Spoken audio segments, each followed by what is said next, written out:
especially in this game, unless it's a character that can really make use of that snowball. And Byakuya can do it, Wagner can do it, but I mean, Enkidu's not lacking being that character too. What makes someone a strong uni player? Oh, ho, ho. Excellent question. You know, it's actually very timely that you asked that. I don't know if Fox of 42 is still in the chat, but he actually wrote a Twitter thread that addressed this exact question. I think yesterday or 2 days ago. Like it was very recently, and I think he had a lot of great insight in that response. I can go ahead and send you that Twitter thread, perhaps after the stream. Just send me a DM and remind me to do that. But I know not all of you will. Some of you might also be curious on what makes someone a strong uni player. So I'll go ahead and answer that in brief right now. I think a lot of what makes someone good is mastery of their character. A lot of people think that it's because they can have a good understanding of the system mechanics, which I think is a prerequisite as well.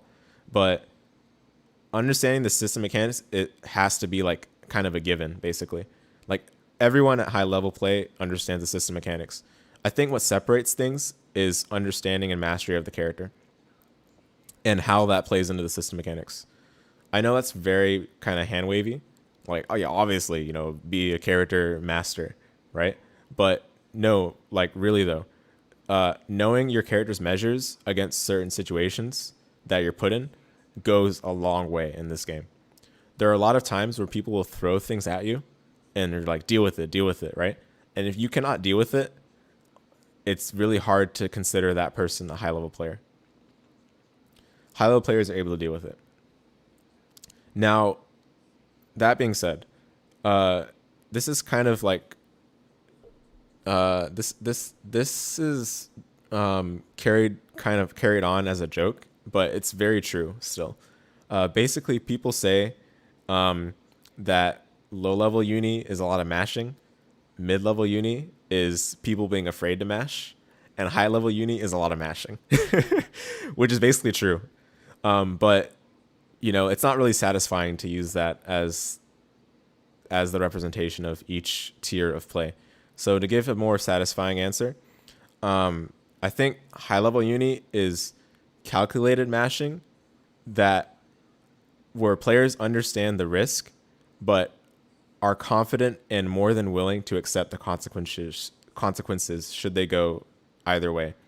Basically not allowing any sort of negative consequences to affect their like where they are in terms of the conditioning spectrum as much as it might for a mid-level player.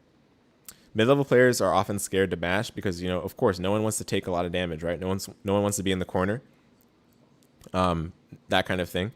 But high-level players, again, they're so comfortable with the system, they're so comfortable with their character that sort of fear is not going to stop them from doing the right move, the right thing in the right situation. So that's a high-level summary of, I think, what separates mid-level uni play from like very strong high tier uni play. It sounds like Guilty Gear or Blaze Blue. Yeah, I mean, I guess. Again, at service level it probably would, but I think this game is still very different than both Guilty Gear and Blaze Blue. Guilty Gear and Blaze Blue, even if you've mastered your character so much, even if you've mastered the system, you can still lose. Like, I mean, obviously, right? You can still lose in this game too with those in mind. But I feel like, especially in Blaze Blue, there's a lot of stuff that no matter how good you are human to this situation, or you are human to this setup, Same thing with Guilty Gear. I'm not talking about Strive. I'm talking about like Exard and Axe and Corpusar. But yeah. Yeah, can you deal with this? Yeah. Yep. But yeah, being able to adapt and change up the gameplay on the fly also plays a part, so you don't end up being predictable. That's right. Thanks for the answer. I found the thread you mentioned on Twitter. Excellent.